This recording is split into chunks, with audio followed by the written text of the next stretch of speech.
What's good, guys? It's TSG. In today's video, we have another nominee for the Illuminati Council. We have Rahlord with us today. What's good, Rahlord?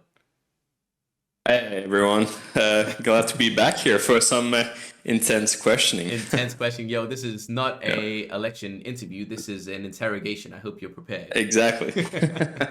Nah, it's good. It's good to have you back, man. It's been a while. It's been a while since we had a proper chat. So I'm keen to hear your thoughts on this. I know you've got some differing opinions, though. I'm excited to hear how you express yourself and express your perspectives.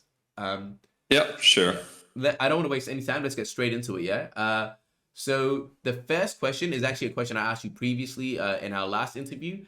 It seems like this topic doesn't go away and it's here forever. What are your thoughts on the duration of the epoch? And have you changed your mind on whether you want to extend it? Again, and I think it's your perspective is unique because you've been in the council a few times now. So you're actually experiencing the constant elections from the inside. Where do you stand on that? Personally, like as you say, I've been quite a few epochs, and personally, they feel way too short. Like elections happen, and then we have like three to five meetings, let's say, in 3 months, and like I feel like it's too fast, and then the new elections pop up, right? So it doesn't feel like it gives you enough time to actually build something, get something out. So yeah, I think personally we could start by just increasing the time to 4 months. Let's say it would give 3 elections per years. Yep. Yeah, 6 months maybe too much. Yep. But I'm not worried about like the best candidates makes it to be on the council. So I'm not worried as others say that the only way to kick someone out is with the election, because it's not like other council member can kick someone out if they're doing a bad job, right? So has that been done before? I don't know if that's been done before. A vote of no confidence? It's no, it's not been done. Like that's kind of last resort. So if something happened or somebody doesn't have the time anymore, they'll step down normally. So yeah. That's fair. That's fair. And actually, regarding the reason for the extensions of the epoch, I've been talking to people, and I've kind of realized there's 2 points of views here. One is people are saying they want to extend it or not want to extend it because they believe that it gives you guys as council members more time to do what you want to do and accomplish what you want to accomplish. And some people are saying, oh, no, all you need to do really is put out an IIP. You don't need an extension to do that. That's one side of the argument. The other side of the argument is the community sentiment. By extending an epoch, it makes community members have to vote less often and makes it more engaging compared to having to do it more often and having it feel like it's more of a, I don't want to say a nuisance, but more... It feels like a chore sometimes. Yeah, exactly. Pretty much. So those are the two kind of points of view that I'm seeing. One, the time given to council members to do what they want to do, and the second, the community sentiment. What do you feel about both of those things in your perspective on extending it to 4 months?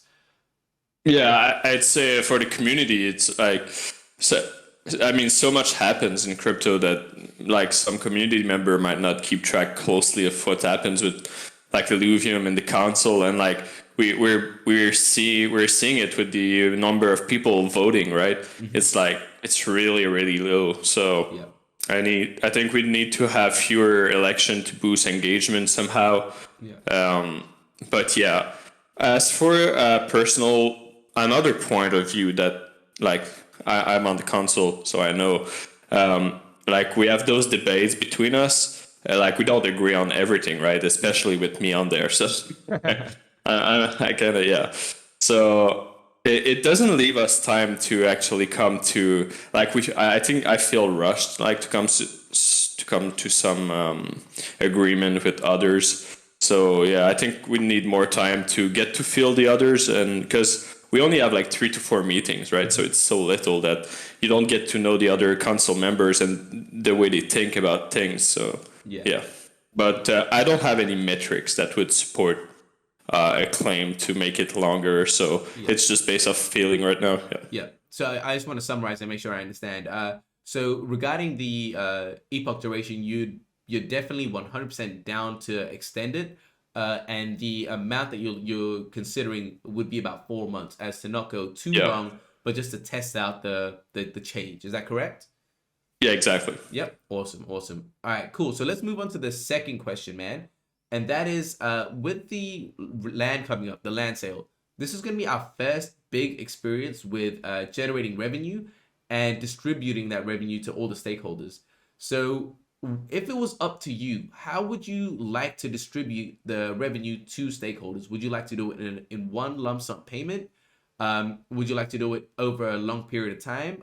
And if so, how long would you like to see that duration last for? And what are your reasons for your perspective there?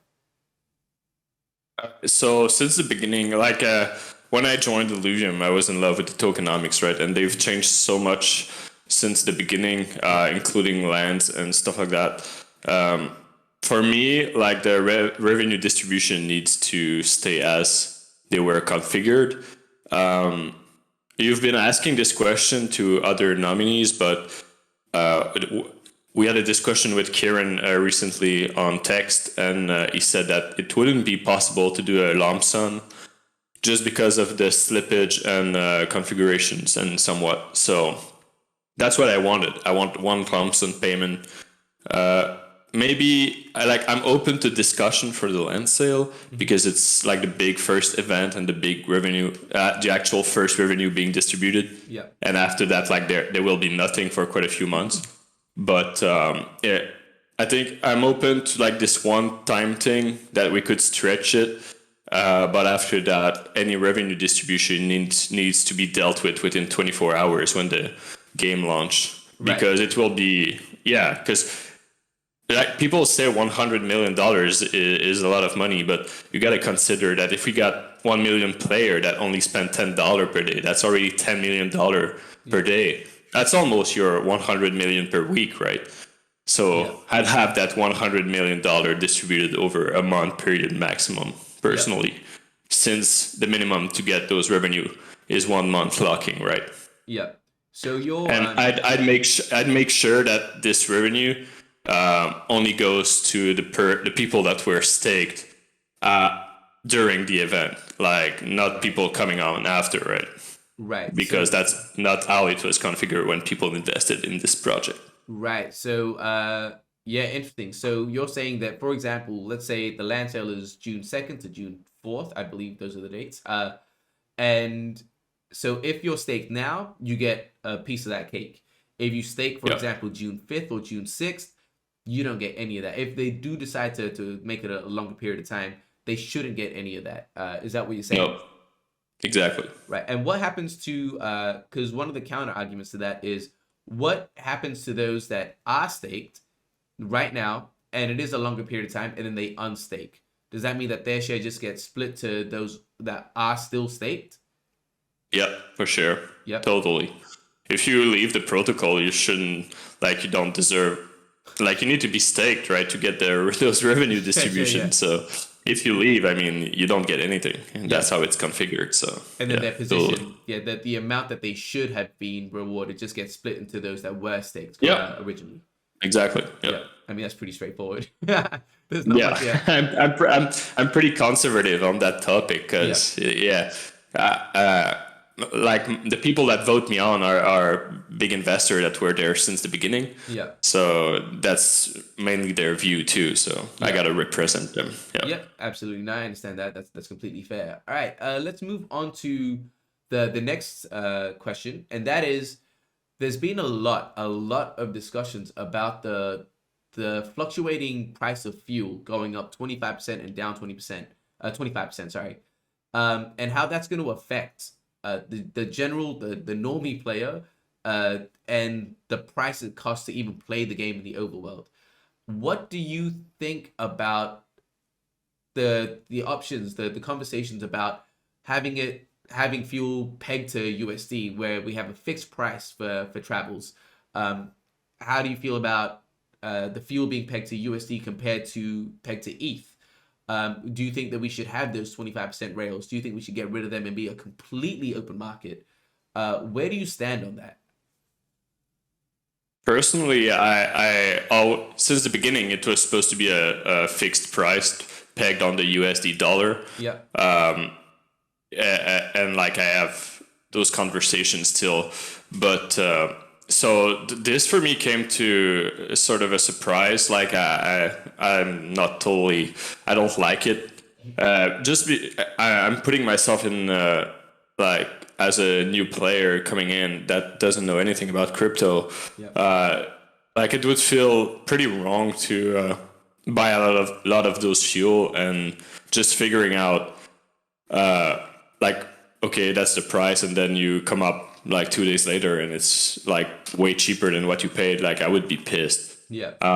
For me, and that's on the like sentimental aspect, but like on the technical aspect, like I don't know, like we don't know anything yet. Like how's going to be the UI? Like how will a new player come in and buy the fuel? Will they have to go on the 3 different pool on layer 1 and then bridge them to layer 2? Yeah. That's a lot of complexity, for someone that's not used to crypto. So I'd want it to be pegged to the US dollar, and like the price is always X fuel, and then we can change that value if it's too much or too little as a console. But the fluctuating part it came with like the fuel idea and the land idea, but I think the old way was better for sure. Yeah. Do you see? That's my opinion. Yeah. Do you see any possibility of it fluctuating a little bit? Like we have a Yeah. Yeah. Do you see it maybe like, going to 10% or something like that, just so it has some open market feel? Exactly, because I think they want it to be that way for quote unquote fun for landowners and like gamifying the market, but it's not going to be fun for normal players. Yeah.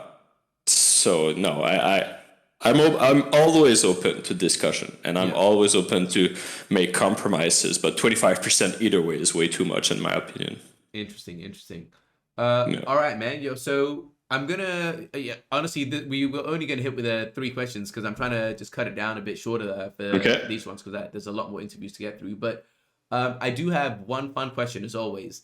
All right. I don't know if you watched any of the interviews and you prepped for it, but no.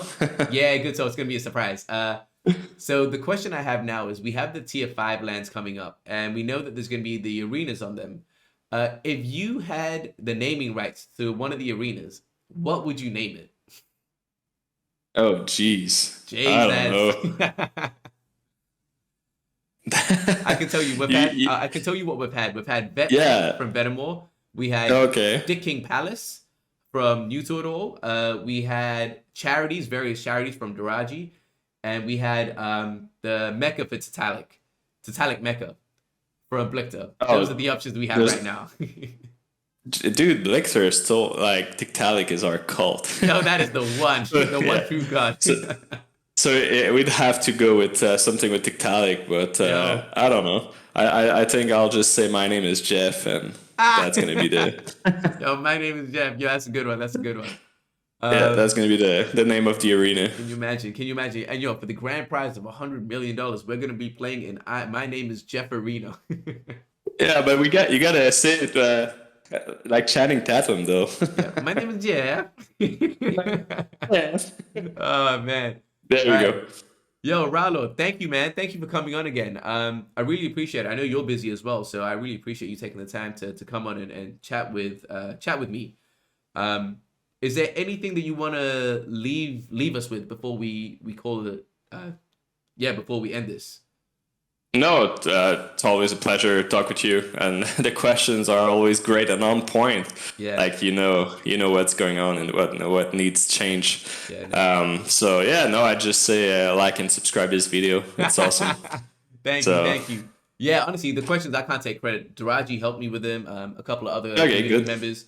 I'm not going to take credit for it for all of them, but yeah. Honestly, again, thank you for anyone that is watching. Again, I've got a lot more of these videos coming up. Stay informed. Make a decision on who you want to vote for, who you think is going to represent you. And like Rahlord said, with his great insight, if you like this video, like, subscribe, and hit the notification button. And I will catch you guys next time. Peace.